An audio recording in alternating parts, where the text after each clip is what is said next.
Welcome to Photoshop. This is our website. You'll have the address in it. I want to point out that I have my office hours right there, a little bit more information about myself.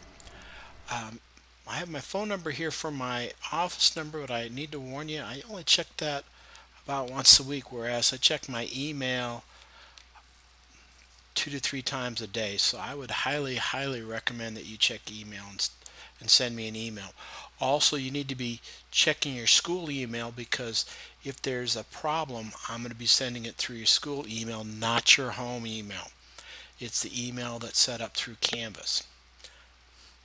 Now I want to talk about some of the notes. So here's note 1. It talks about the learning objectives, the homework, which is you're going to have to post 10 or more articles on Canvas under the resources on the discussion board. These 10 articles are about what would help you learn Photoshop better. And then after that, we also have a name assignment, and I'm going to want you to save it as a PST and a JPEG. And the PSD can be any size, it could be megs in size, but I want you to keep the JPEG under 100K.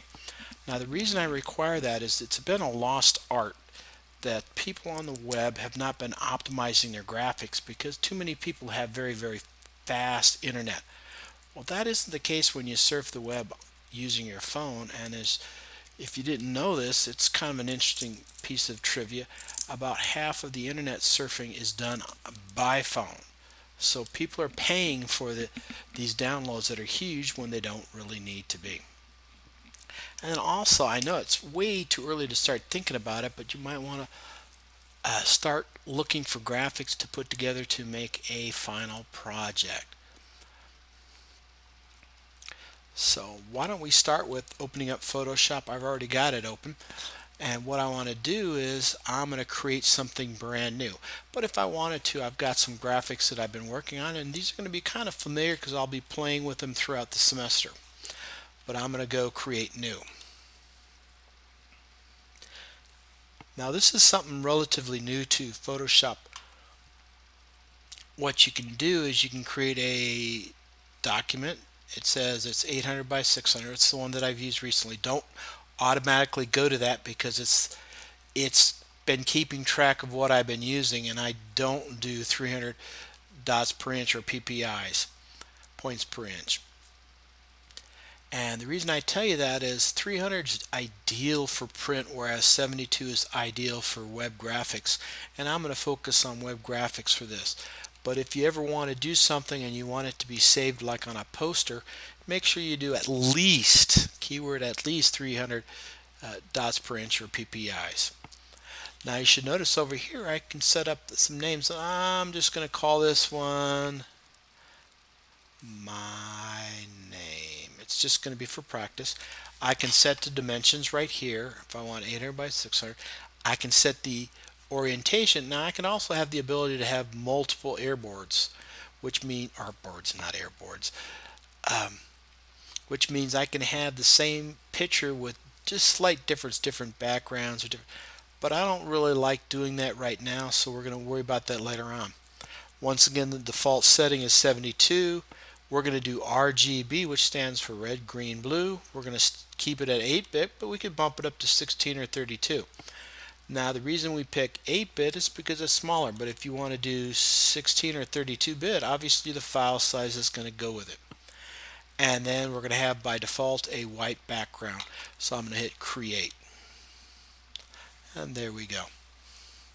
Now the first thing I want to do is I want to show you some cool features about Photoshop. So this is a relatively new one. If you leave your mouse pointer over there, it'll tell you what the tool is, and then it will give you some options. And it also shows you how to learn to use that tool. What I want to do is click on it, and then I'm going to right click, and I got the artboard tool. How I know there's another tool hiding beneath it is that little triangle right there. So same way with that, I can right click there and it pops up. Same way with the lasso, quick select, all these different tools.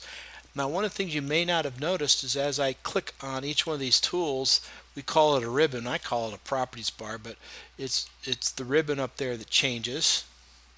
And I'm going to select T for text. So what I want to do is by default it's gonna pick Berlin sans serif, but I've been playing with it already, and I personally like Arial. But if I look at all these different fonts, I've got a wide variety. I'm going to go back to Berlin because it is kind of cool, and I've also changed how big it is. Um, right here, it goes up to 72. Notice that I have 120. Well, how I got 120 is I just literally came up here and just typed in 120. So that's how I can expand it beyond the default 72. I always wondered why they stopped there. It never quite made sense to me, but that's just what they do. And one of the things you're going to find out about Adobe is they do some silly things for some weird reasons. Now, my default color for this text is going to be red. So I'm just going to type in my name. Oops, got a capital T there. Now, if I don't like the positioning of that, which I don't, I can come over here, click on it, and drag it into the center. Now, another thing I can do is I can go edit free transform, or I'm lazy on this one and I'm going to do a Control T. So I just do Control T, and it allows me to take that font and stretch it out a little bit there, stretch it out a little bit there. Yeah, there we go. So that's the free transform. Now, one of the bad things about the free transform tool is once you start doing it, it will not let you do another operation until you finish. And there's two ways to finish. I could double click, or I can click on the check mark right here. Well, I'm going to double click because I'm lazy. And then once again, I can move it around. Now, what you may see, and I don't know if you can see it on this line, is I've got some blue lines popping up. These are my alignment tools that'll help me align it on the page.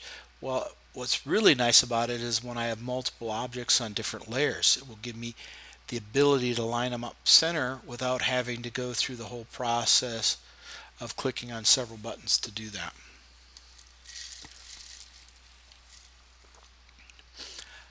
Now, unfortunately, I've been playing with this and my layers panel is gone, so I'm going to have to come up here and go Window, Layers, and up pops layers. Now, normally it is sitting right there or sitting above channels. Well, if you notice what I'm doing is I'm grabbing all these panels by clicking on this little gray area right there. If I'm doing this at home on a screen that's a lot bigger than what I've got right now, I'll have multiple panels that I use quite frequently open so that I can just play with them there. So I'm going to position this. Now I got to be a little bit careful because notice I get a blue line there. If I'm to let go right there, then I've got this big panel and I don't want that. So I'm going to click and drag that off to the side right here. And I'm going to drag that down to here. That gives me my history panel. Nope, don't want that.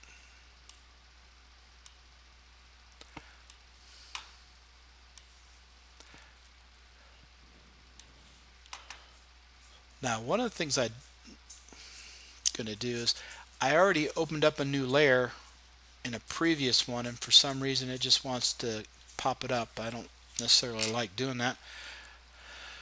So I've got this white background. I'm going to click on this, and I am going to use my paint bucket tool right here. Now, if I wanted to change the colors, I could come down here, and I've got my full spectrum of colors. Now, one of the weird things about me, especially for teaching Photoshop, is I'm mildly colorblind, so I like swatches better, so I can make sure that I know what color the exact is. So I'm going to click on this color right here with my eyedropper, and then I paint in here. Now, since this is the background, I could have done that. Now, my background's locked. If I want to move it around, I can unlock it by clicking on that little padlock, and it's now unlocked. And then I can hide my text by changing the layer order. It's still there, but you just can't see it. because layer order counts. And we'll go into more detail about the layers in a bit. Just not today. Let's get my text right there.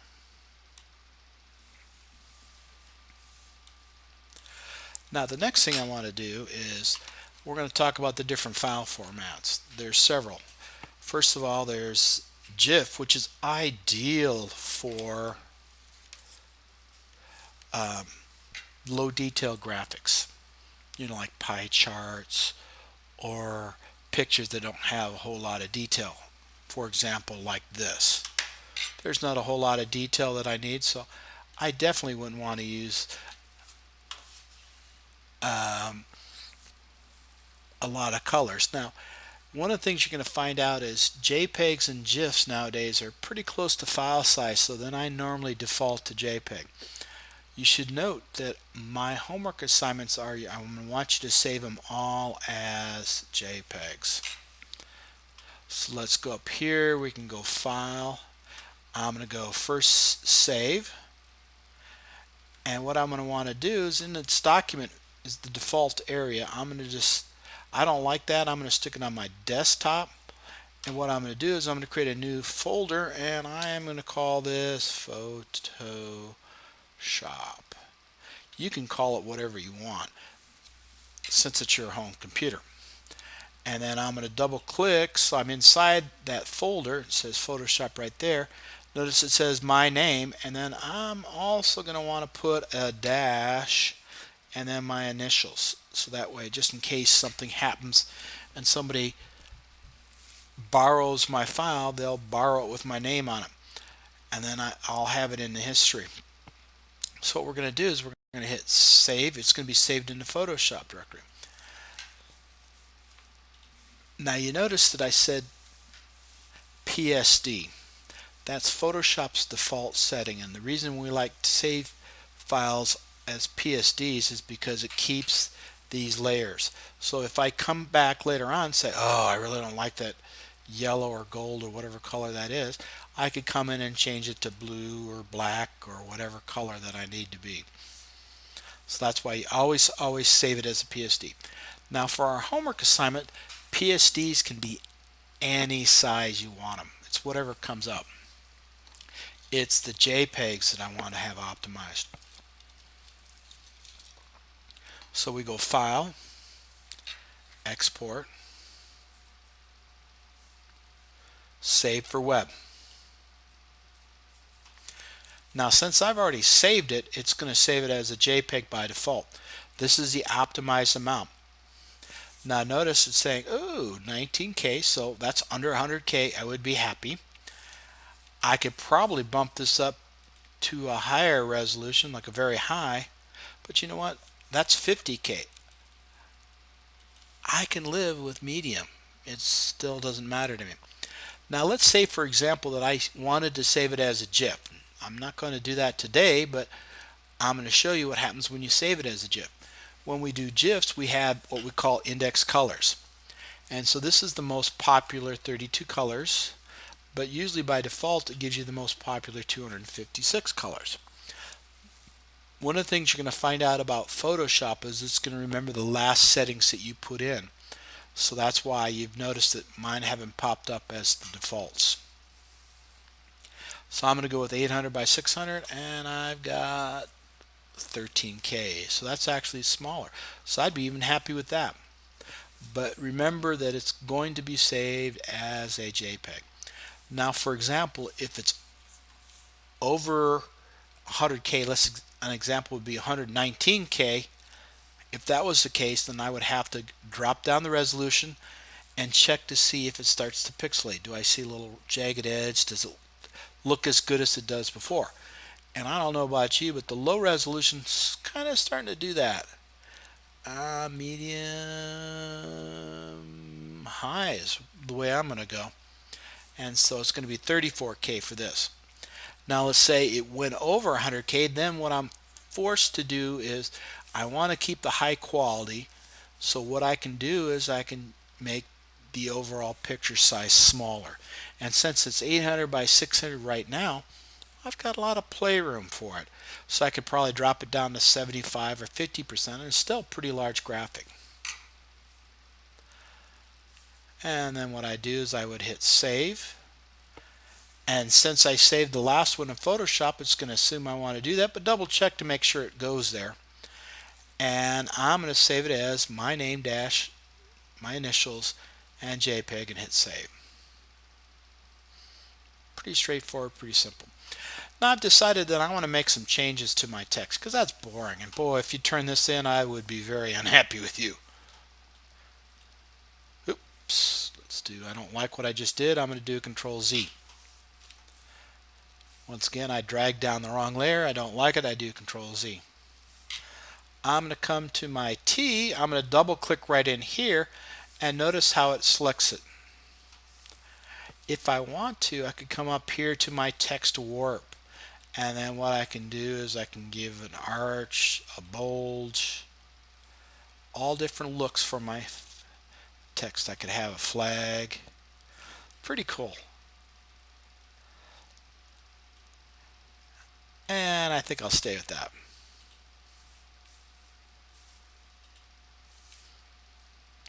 Now if I wanted to, I could do one more thing that's kind of quick and dirty, and this is something that I would love for you to play with, and it's Window Styles.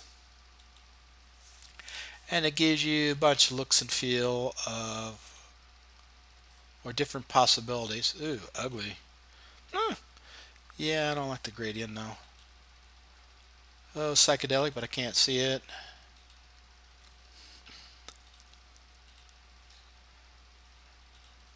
Well, I will show you later on in the semester how to tweak these, but these are pretty. Ooh. Oh, I like that one. So I'm going to just use that. Now I've noticed that I've got some other things that I want to do. I want to crop it a little bit. What this is going to do is I've got some dead space up here and some dead space there. Even though I'm already underneath that amount, I want to make sure that I have the smallest file size possible.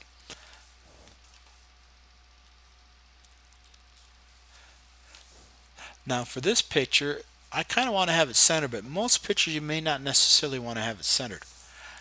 I also can, by clicking on this, delete these. Now if I don't do that, the file size is going to be a little bit bigger, but I think it's worth keeping just in case I change my mind later. So I'm going to be pretty much. Now you notice that this is a target right here.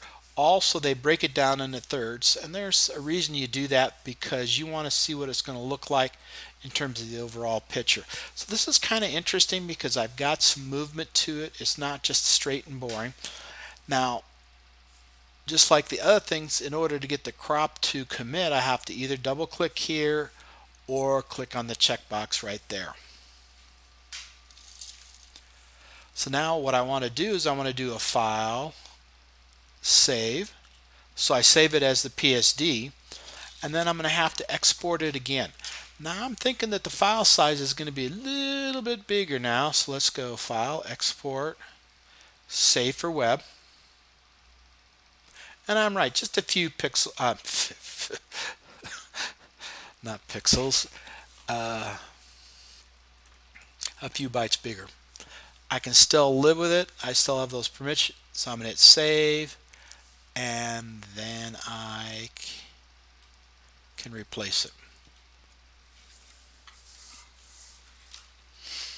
Now one of the things I may want to show you this is kind of a nice thing. I can blow this page up to the full size of the screen by doing a Control 0, sorry. Control 1's 100%, Control 0 uses the full size of that screen. Oops, didn't mean to do that.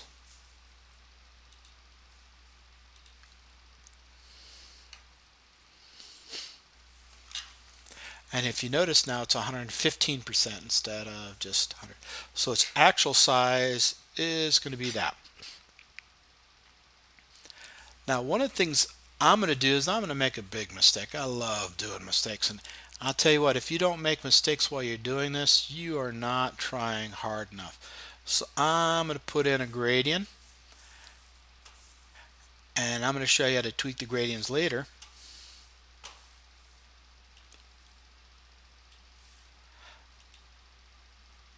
I'm going to click my background, and I'm just going to go like that. And I'm actually kind of shocked. I didn't think it was going to look that good. It's mimicking the gradient on my text, so I thought it was going to look pretty bad. Let's try that one. Notice how the gradient displays differently. Ooh, that's ugly. Let's say I want to go back several. I didn't like that one, so I'm going to do a Control Alt Z, Control Alt Z, Control Alt Z. Ooh. Now if I want to go forward, I can do a Control Z. So Control Z goes forward one or backwards one. Which one do I like? Now this might be where an artboard would be a useful thing, where I could have one background with this color and one with the gradient. I'm kind of shocked. I actually kind of like that. I didn't think I would with the blue. And I could play with the gradients a little bit more, but that's how you do it. So I'm just playing around, Control Z. I better save it just to be safe. And I think I've already done that, so I don't need to do that again. Now, one of the things you're going to need to do is we're going to need to go into Canvas. Now, there's locations where you can go. Here's one location on Canvas right here, or my main page here, Canvas, or on this page right up here. So there's plenty of links to Canvas. Now, since this is my home computer, I've got it set up so it automatically goes in. So I'm going to log in.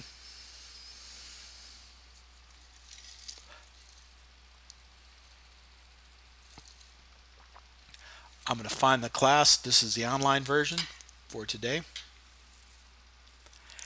Now, please note on this introduction that if you're taking my online, even if you're taking my hybrid, you really truly need to introduce yourself really fast, because otherwise you get dumped for it.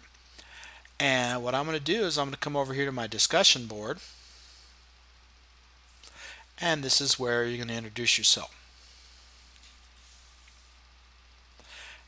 And then what you do is just add a reply.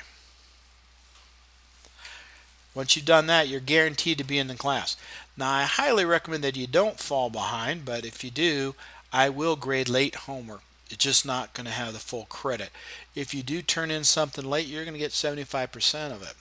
If you wait until the very end of the semester, you're going to be lucky to get 50%. And that would be 50% of the grade you would have gotten if you had turned it in on time. Now, one of the other assignments that you're going to have to do is we're going to have you post all the resources. Ooh, somebody's already posted their resources. Now, this would be almost good if it wasn't for one thing. They did not describe the resources, but other than that, this is awesome. Now, the reason I have this assignment is for you and for you only. Actually, for everybody, since everybody can see it. But this is designed that if you are having a problem, it's late at night and you need an answer, you can email me and I will hopefully get back to you early in the next morning, or you could go look it up here at some of these locations, and these are some fairly good sites. SitePoint's really good. It has some good design. Code School, Design Toots, yeah. PH Learn, ooh, awesome. That's more for coding, HTML, but still good. So the two assignments you're going to stick on your discussion board are going to be the introduction and the resources. And please remember to turn in the introduce yourself, otherwise you're going to be in deep doodle and I'll have to drop you. And then from then on, you're going to go to the assignments section, and this will be the assignments you have to do. Now, I'm in my mode, so I can't really show you what it's going to look like, but I'm going to come over here and switch to student mode if I can find it.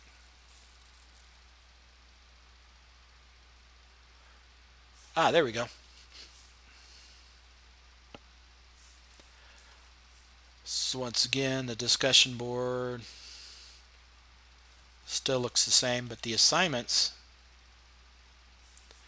there you go. You click on resources, tells you how much the points are, and then you submit your assignment. The name assignment, same way.